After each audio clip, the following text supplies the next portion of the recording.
Assalamualaikum warahmatullahi wabarakatuh. Salam jumpa dengan wong santun.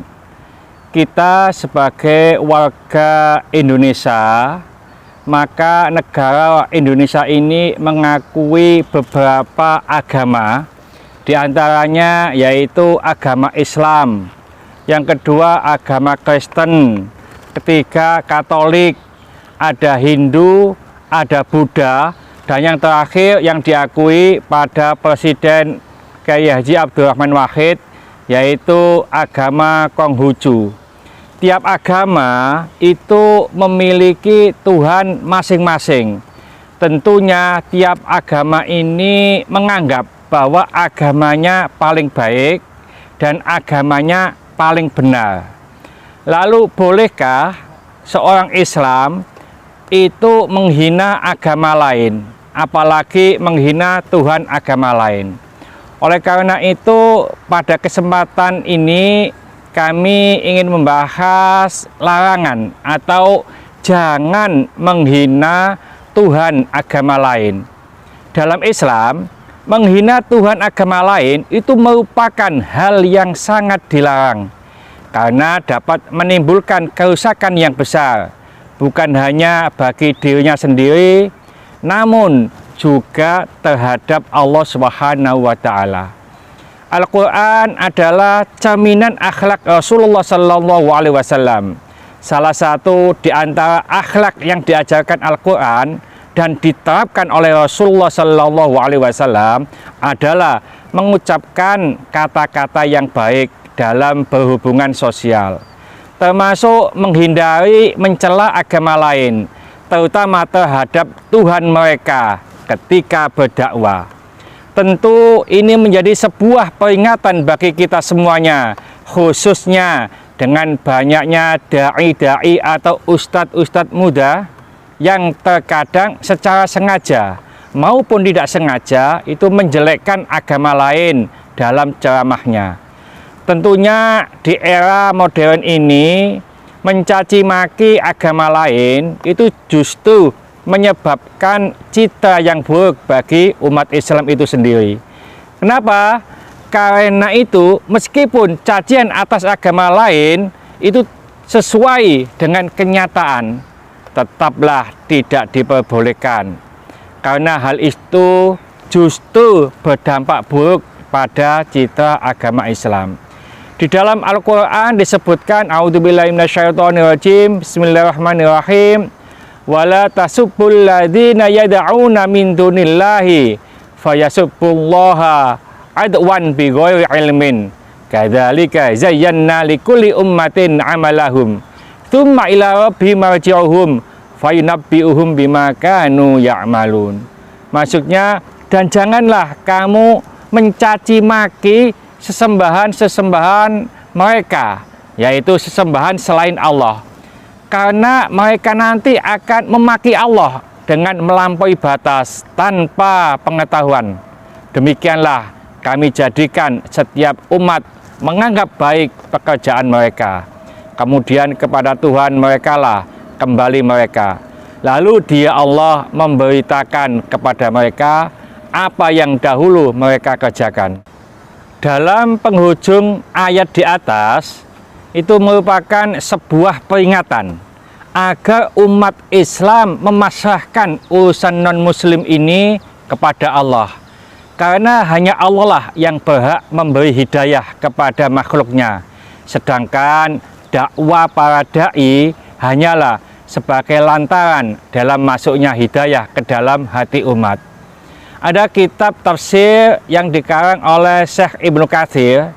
Syekh Ibnu Katsir ini menjelaskan di dalam kitab tafsirnya yang intinya bahwa Allah Subhanahu wa Ta'ala berfirman melarang Rasulnya dan orang-orang mukmin memaki-maki sesembahan orang-orang musyrik, sekalipun dalam makian itu terkandung maslahat, hanya saja akan mengakibatkan mafsadat atau kerusakan yang lebih besar daripada itu. Kerusakan yang dimaksud adalah balasan caci maki yang dilakukan oleh orang-orang musyrik terhadap Tuhan kaum mukmin itu sendiri.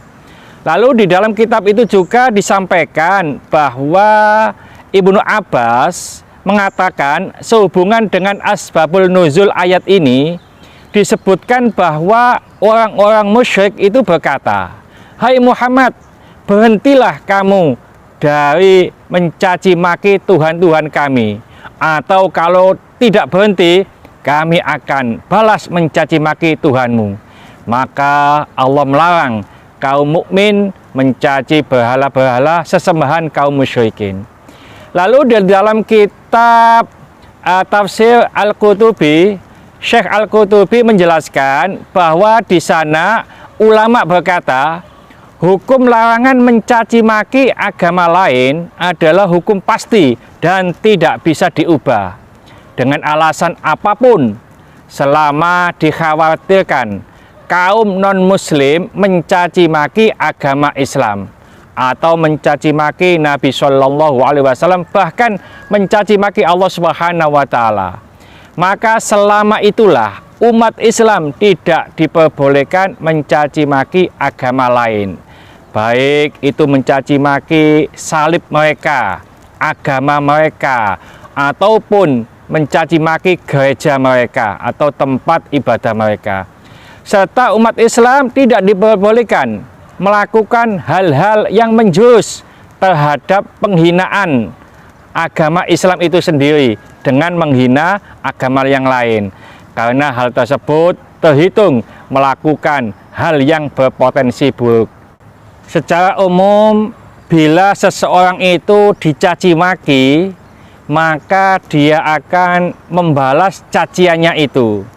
Ada hadis riwayat Bukhari bahwasanya Rasulullah Shallallahu Alaihi Wasallam bersabda, "Inna min akbaril kabair ayyal ana rajulu walidayhi." Qila, "Ya Rasulullah, wa kaifa yal'anu rajulu walidayhi?" Qala, "Yasubbu rajulu aba rajuli, fayasubbu abahu, wa yasubbu ummahu." Sesungguhnya termasuk dari dosa besar adalah seseorang melaknat kedua orang tuanya sendiri. Beliau ditanya, "Kenapa hal itu bisa terjadi, wahai Rasulullah?" Beliau menjawab, seseorang mencela atau melaknat atau mencaci maki ayah orang lain, kemudian orang tersebut membalas mencaci maki ayah dan ibu orang yang pertama. Dulu waktu kita masih kecil, umpamanya saya itu mencaci maki ayahnya teman saya katakan yang jelek-jelek, maka teman saya itu akan mengatai ayah saya juga bahwa ayah saya itu jelek dan seterusnya. Itulah artinya saya mencaci maki ayah saya sendiri. Dari pengertian di atas itu dapat ditarik kesimpulan bahwa meninggalkan suatu maslahat demi mencegah terjadinya mafsadat atau kerusakan yang jauh lebih parah daripada maslahat itu adalah hal yang diperintahkan. Hal ini juga sesuai dengan kaidah fikih yang berbunyi darul mafasid muqaddamun ala jalbil masalih. Mencegah timbulnya bahaya itu harus diprioritaskan dibanding dengan mengupayakan adanya manfaat.